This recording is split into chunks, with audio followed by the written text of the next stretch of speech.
order to start our last chapter, which is about running a test to see if there's a linear relationship between two items.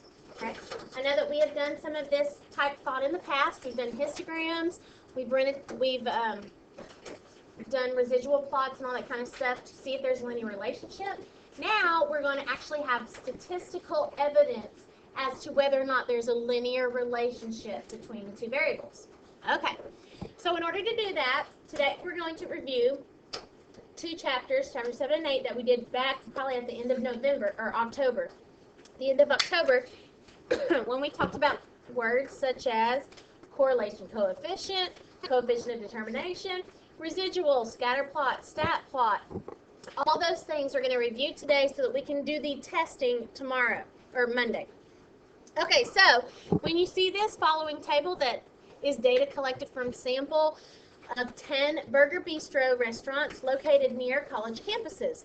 For each restaurant in the sample, X is the student population, and that is in thousands, and Y is the quarterly sales, and that also is in thousands. And when we want to see if there is a linear relationship between the student population and the quarterly sales, what is your first indication as to what to do with this information by just looking at the format? What are you going to do first? Yep, I'm probably going to be putting it into,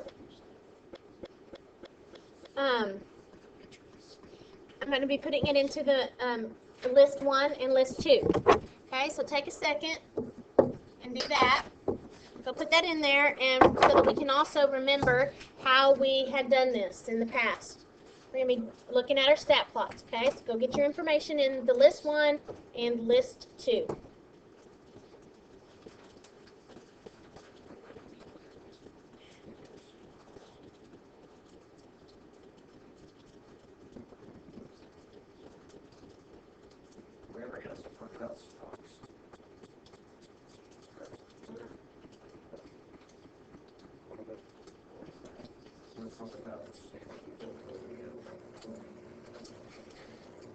Okay, so when you're asked about a linear relationship, what is the typical, what's the first thing you think you might be interested in doing with this data? Plugging into a graph. Okay, you could plug it into a graph. Okay, so let's do that. Let's say we want to go look at it. I actually have a line turned on. Let me turn that off real quick. So second y equals to take your stat plot and turn a stat plot on so that we can see the plots L1 and L2. And make sure you're on the scatter plot. And so then how do we visualize that? How does our calculator automatically give us a beautiful web window? Zoom stat, which is zoom number 9. And there it is. Ta-da! Okay, so that has promise. I could see linearity there, but I can't just say, yes, there is a linear relationship. Okay, so our first thing that we did was we plotted the data. All right, what's a level deeper towards this claim of linearity? What's the next thing we could do? How about calculate the linear regression? And we want to look at the correlation coefficient, because correlation coefficient is a measure of linearity. So, stat over to calc number 8, because 8 has the y-intercept first. I have no idea why everybody else does y equals mx plus b. I mean, I get that, but it's important where you're starting first. So a plus bx, enter, and then there we have our equation. Now, if your calculator is not giving you the r and the r squared, how are you going to get that to show up? You have to go, do what? You have to turn something on, and if you have an older calculator, you turn the diagnostics on. So that's go second catalog, and I'm going to hit the x to the negative 1 to get me to the d's quickly. So I'm going to go to the d's. And so we're interested in diagnostics on. You have to hit enter, and you have to hit enter so that the calculator says it's done performing that function. So there's another way. If you have a newer calculator, which is a TI-84 Plus Silver Edition or the color one, then your mode actually has more menu items available than the older calculator. And here you can see, if you go down, you've got the diagnostics option right there, stat diagnostics right there in the mode. Additionally, if you don't like those extra menus coming up whenever you run like inverse norm or norm CDF or any of those things, and it then takes you through this list of things to do, you can turn the stat wizard off, and that extra menu of things will not show up. Okay, so stat calc 8 enter. There we have that again. So our equation, our R value, our correlation coefficient is 0.95. What do you have to say about this 0.95? That's good. That's pretty strong. Yep, we're liking that. Do you remember the range of correlation coefficients? What do they go from? What to what? From 0.1? Nope. 0 is bad. No, as far as linearity goes. A correlation coefficient of 0, no linear relationship. Could it be something else like quadratic? Yes, but no linear. How about positive 1? That is a perfect positive linear relationship. But I could also have negative 1. So that's just an indication of the slope. A negative 1 correlation coefficient would have a perfect negative linear correlation, okay? So it's from negative 1 to positive 1. How far away it is from 1 is an indicator of the strength of the linearity. Far it is away from 0, yes. Would the negative 1 mean that the points would all be going like... Yes, they would all be negative direction, slope. Correct. Okay, so, hey, that's good. That's promising. That's a fairly strong, or actually a pretty strong correlation coefficient. However, the definitive thing that we have to do to determine if a linear model is appropriate is make sure that there is no pattern, what? In the residual plot. Very good. So our definitive check for linearity is to check the residual plot. And so we're going to do that now. In order to check this residual plot, we need to actually get the residuals.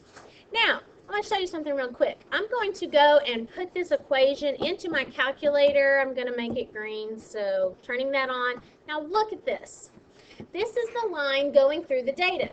I want to take that data and remind you what a residual plot does and is.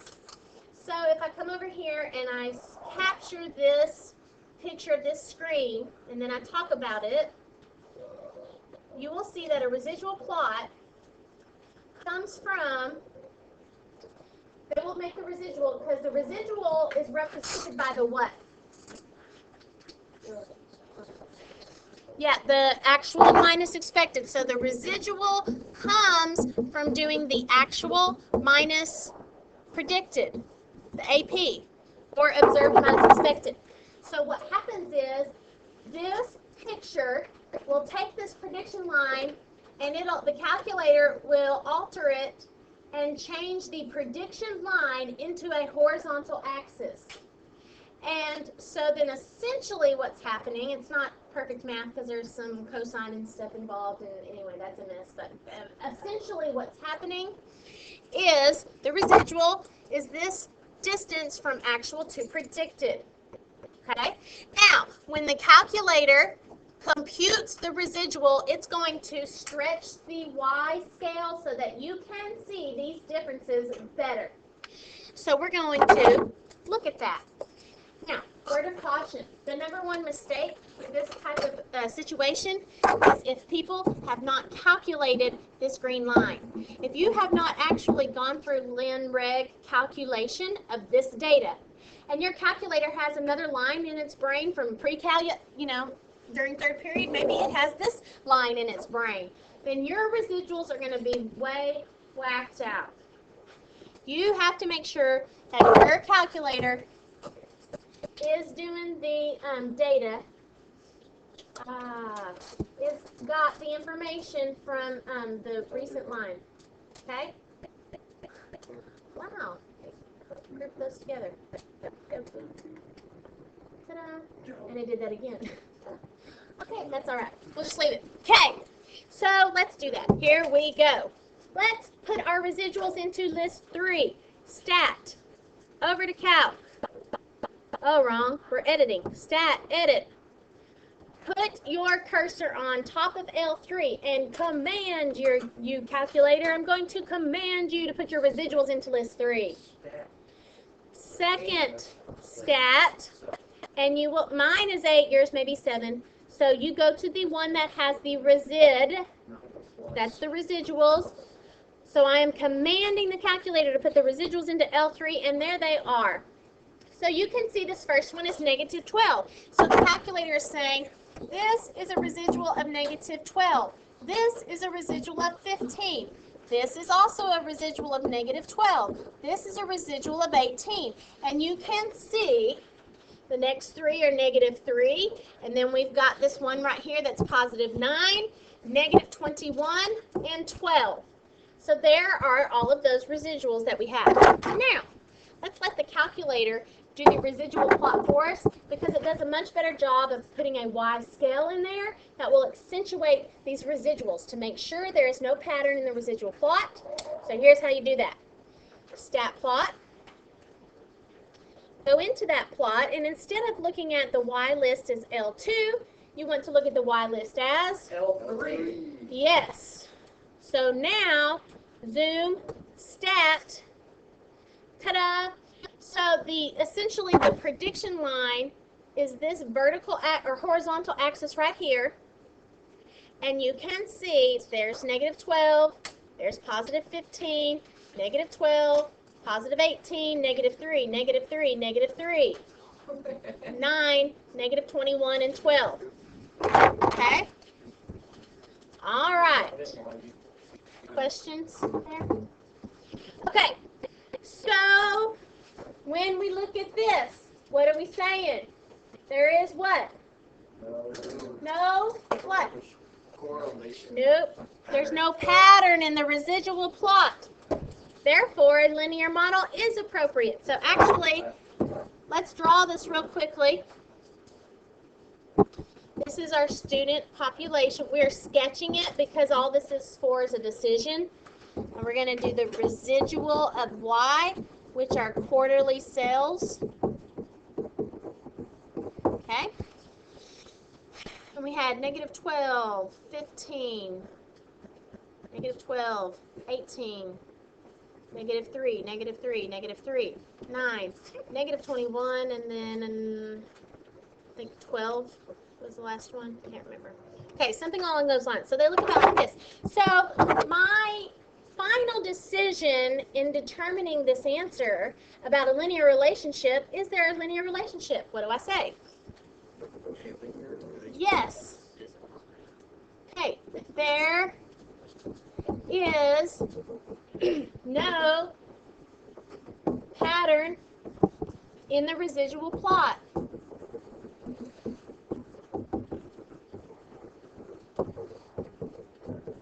So that's my explanation as to why a linear model is appropriate. Which, by the way, I've kind of done multiple questions right here. This C says, is the model a good fit for the data? And what do you say? Yes. There is no pattern in the residual plot, plus we have a correlation of 0.95, which is strong. Okay? So I've got a strong linear correlation. Now, let's do our question B, which just asks you to write the equation of the line. Where do I get that data? Yeah, we did Lin-Reg 8 already. So quarterly sales equals 60 plus 5 times student population. Now, when I write this way, I'm going to tell you right here, there's something missing that is making this thing wrong. If you write this equation right here, then I'm going to say, you fool, you're wrong, you just lost points. Okay, what you got, Sam? The prediction hat is required. Because this is an estimate, this is a prediction, this is not the definitive answer for all of your actual observations. All right, so now let's interpret the slope in context of this problem. The slope is what value? 5, and that's 5 over 1 that we are multiplying by the student population, by the way. So essentially, what's happening? For every student, And it's actually for every 1,000 students increase. What happens? The quarterly sales, okay, increase by how much? Yes, they are also in thousands. They increase by 5,000. If you say that, you fool, you're wrong, you just lost points. It is not exactly 5,000 every time, because that's only a prediction of the approximation. So about $5,000. Boom. You could put on average after that, yes. So some kind of wiggle in there to notate that this is a prediction, not this for certain. if you prove something, you're wrong. That's right, that's true. Okay, so now what is the value of this correlation coefficient? Let's see if we've got our vocabulary down. What letter represents the correlation coefficient? R, which we got 0.95. Do you remember the statement that we say for that? Because if you don't, then I have a song for you. Okay. Oh no! Oh, Pierce wants to save you from, have me be merciful on you, so he wants you to not have a song. So, can you tell me the sentence? What is it? There's a very strong relationship between There seems to be. Oh, you were really close. You would have been getting it good. But I'll go ahead and sing. Okay, here we go. You know what's going to happen. Sorry. Okay. The tune is Blue Suede Shoes. Ooh, I have not made it official on, done the correct little thing so that it's got a nice little thing. Okay, ready? Let's try this one, though. Okay, here we go. I got a little music going for you, too. Okay, here we go. Yeah. Oh, wait, hold on. There is a strong, there is a weak, positive or negative linear correlation between X and Y. Linear between X and Y. Okay? Then you can do that. There is a strong, is a weak, positive or negative linear correlation between X and Y. Now, bunny ears on the X and Y, because we're supposed to do what with that? Context. What did you say? do something else. Okay. Linear between X and Y. Okay, so there's that one. Let's then finish up our statement for this one. So what I've got here is there is a strong, positive, linear, yep, don't forget that, correlation between bunny ears X and Y, quotations X and Y. Why? Because we like you. No. Because Context is everything. yes, there you go. Positive linear correlation between student pop and quarterly sales. Okay. Now, how about The coefficient of determination. What's that? That's r squared. Good. So our r squared is 0.90. It literally is r squared. And what does that tell us? Yes. Did you sing these songs to your inner city students? No, I did not. I didn't teach this then. So, no. You don't think they would have appreciated it as much as y'all do? Oh, come on. I don't know. I probably could have gotten them selected. But, well, I don't know. Y'all don't like it either, so it's okay. They would have shot me? Oh, no. Okay, but I'm going to ruin this Christmas song for you forever. Oh, come on. It's Frosty the Snowman. Oh, that's not good. Okay, here we go. Ready? Sorry, you can just go on out and get a drink of water if you don't want to hear my song. It's okay. It's all good. Okay, because you're going to sing verse 2, right? Okay, here we go. Coefficient of determination. The percent of variation that is found in the y. Coefficient of determination. The percent of variation that is found in the y. It can be explained by the changes in the x, or it can be explained by the model itself. Oh, coefficient of determination. The percent of variation that is found in the y. Okay, now y'all do it next. Now, hey, you're going to do it, and I'm going to give you a big finish at the end. Okay, you ready? All right, everybody, here we go. 2, ready. Coefficient of determination. The percent of variation that is found in the y. Coefficient of determination.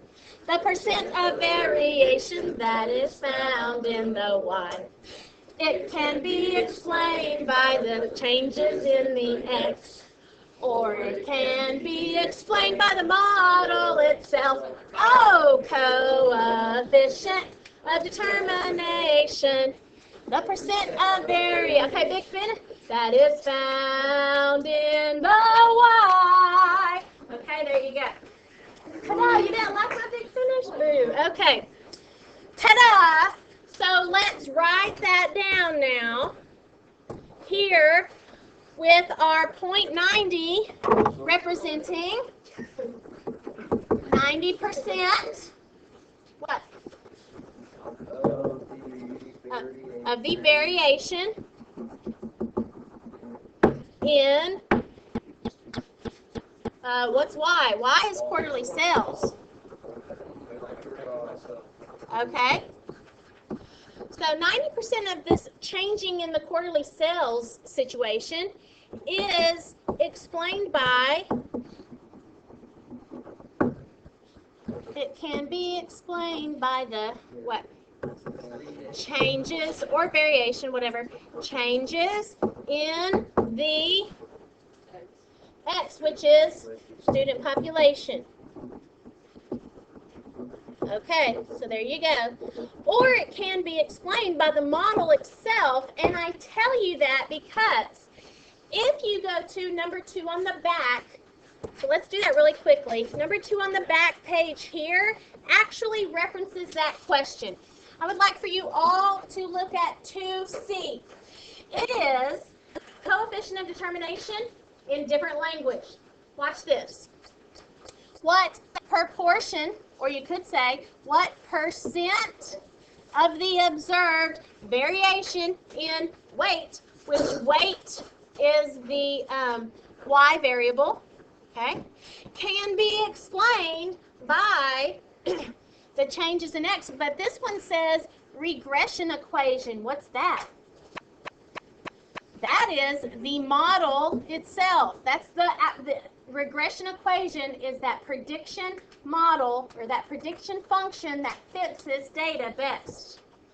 So here, C is this language that I just taught you in Frosty the Snowman song, but it's the percent of variation in y that can be explained by the model. They call it the regression equation. Okay? So then what are they looking for there if they ask you that? What is the what? What's this song about? R squared. Okay, good. The coefficient of determination. So that's this, R squared. So that would be 97.7%. Okay, let's back up and say determine the value of the correlation coefficient, which, what is that? R, and we will get that from, because it does not give you R in this whole barrage of numbers, we're going to go square root of 0.977, which is 0.988. And how do I know if it's a positive or a negative R? It would have to do with what? Oh, between slope. The sign of the slope, whether it's a positive slope problem or a negative slope problem. So that actually brings us up to question A. Write the regression equation. Where in all of this data do we get the regression equation information? Right there, where it says what? These coefficients are the numbers with the variables, or in this case of the top one, that's a constant. And so the constant is a plain number that doesn't have any variables. And then this second one is the length, of which x is representing the length. So if this is the number with the variable x, then this second one represents the slope, and the constant represents your y-intercept. So our equation then would be, I need more room than that little space, the predicted weight of the steelhead trout in pounds equals negative 19.34 plus 0.976 times the length of the steelhead trout in inches. Ta-da! So there's a refresher of the data. We, in this chapter, are going to learn to reference these p-values over here and understand what they are, including this t-ratio. We're also going to learn what this standard deviation right here means. All right, we got a couple things left to do. We're kind of working our way backwards. G says, should the data be transformed? Did you think that our data should be transformed on the first page? Why not? How about because the linear model is appropriate? So I don't need to transform it. Linear model, I got the equation, we're good.